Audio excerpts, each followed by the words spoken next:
അപ്പോസ്തോലന്മാരുടെ പ്രവർത്തനങ്ങൾ അധ്യായം 28. മാൾട്ടായിൽ ഞങ്ങൾ രക്ഷപ്പെട്ടു കഴിഞ്ഞപ്പോൾ മാൾട്ട എന്ന ദ്വീപാണ് അത് എന്ന് മനസ്സിലാക്കി. അപരിചിതരെങ്കിലും സ്ഥലവാസികൾ ഞങ്ങളോട് അസാധാരണമായ കാരുണ്യം കാണിച്ചു. മഴക്കാലം വന്നു ചേർന്നിരുന്നതുകൊണ്ടും തണുപ്പായിരുന്നതുകൊണ്ടും അവർ തീ കൂട്ടി ഞങ്ങളെ സ്വാഗതം ചെയ്തു. പൗലോസ് കുറെ ചുള്ളിക്കമ്പുകൾ പെറുക്കിയെടുത്ത് തീയിലിട്ടു. അപ്പോൾ ഒരു അണലിപ്പാമ്പ് ചൂടേറ്റ് പുറത്തു ചാടി അവൻ്റെ കയ്യിൽ ചുറ്റി. പാമ്പ് അവൻ്റെ കയ്യിൽ തൂങ്ങിക്കിടക്കുന്നത് കണ്ട് നാട്ടുകാർ പരസ്പരം പറഞ്ഞു, ഈ മനുഷ്യൻ ഒരു കൊലപാതകിയാണെന്നതിന് സംശയമില്ല. അവൻ കടലിൽ നിന്ന് രക്ഷപ്പെട്ടെങ്കിലും ജീവിക്കാൻ നീതി അവനെ അനുവദിക്കുന്നില്ല. അവൻ പാമ്പിനെ തീയിലേക്ക് കുടഞ്ഞിട്ടു. അവന് അപകടമൊന്നും സംഭവിച്ചുമില്ല. അവൻ നീരുവന്ന് വീർക്കുകയോ പെട്ടെന്ന് വീണു മരിക്കുകയോ ചെയ്യുമെന്ന് അവർ വിചാരിച്ചു. ഏറെ നേരം കഴിഞ്ഞിട്ടും അവന് അത്യാഹിതമൊന്നും സംഭവിക്കുന്നില്ലെന്ന് കണ്ടപ്പോൾ അവർ അഭിപ്രായം മാറ്റുകയും അവൻ ഒരു ദേവനാണെന്ന് പറയുകയും ചെയ്തു. ദ്വീപിലെ പ്രമാണിയായ പുബ്ലിയൂസിന് ആ സ്ഥലത്തിനടുത്ത് തന്നെ കുറെ ഭൂമിയുണ്ടായിരുന്നു. അവൻ ഞങ്ങളെ സ്വീകരിച്ച് 3 ദിവസത്തേക്ക് ആതിഥ്യം നൽകി. പുബ്ലിയൂസിന്റെ പിതാവ് പനിയും അതിസാരവും പിടിപെട്ട് കിടപ്പിലായിരുന്നു. പൗലോസ് അവനെ സന്ദർശിച്ച് പ്രാർത്ഥിക്കുകയും അവൻ്റെ മേൽ കൈകൾ വെച്ച് സുഖപ്പെടുത്തുകയും ചെയ്തു. ഈ സംഭവത്തെ തുടർന്ന് ദ്വീപിലുണ്ടായിരുന്ന മറ്റു രോഗികളും അവൻ്റെ അടുക്കൽ വന്ന് സുഖം പ്രാപിച്ചുകൊണ്ടിരുന്നു. അവർ ഞങ്ങളെ വളരെയേറെ ബഹുമാനിച്ചു.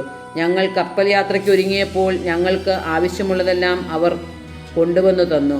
റോമായിൽ 3 മാസത്തിന് ശേഷം ആ ദ്വീപിൽ ശൈത്യകാലത്ത് നങ്കൂരമടിച്ചിരുന്നതും ദിയോസ്കുറോയിയുടെ ചിഹ്നം പേർന്നതുമായ ഒരു അലക്സാണ്ട്രിയൻ കപ്പലിൽ കയറി ഞങ്ങൾ യാത്ര പുറപ്പെട്ടു.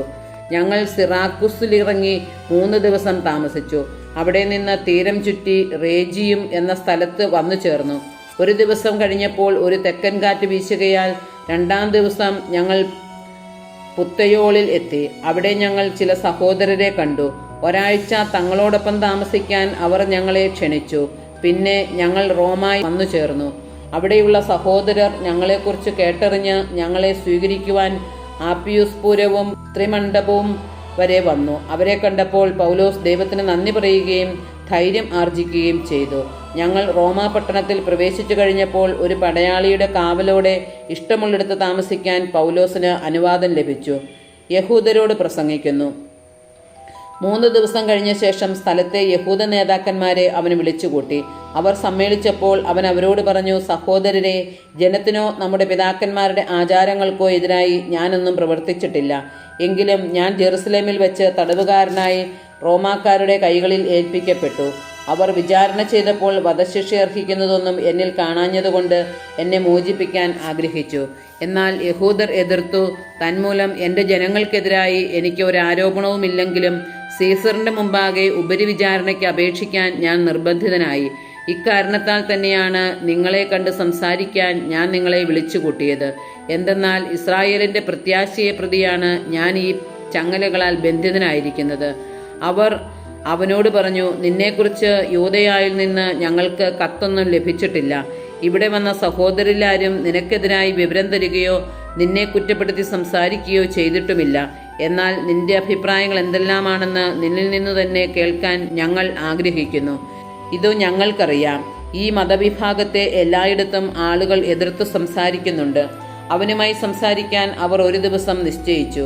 അന്ന് നിരവധി ആളുകൾ വാസസ്ഥലത്ത് വന്നുകൂടി.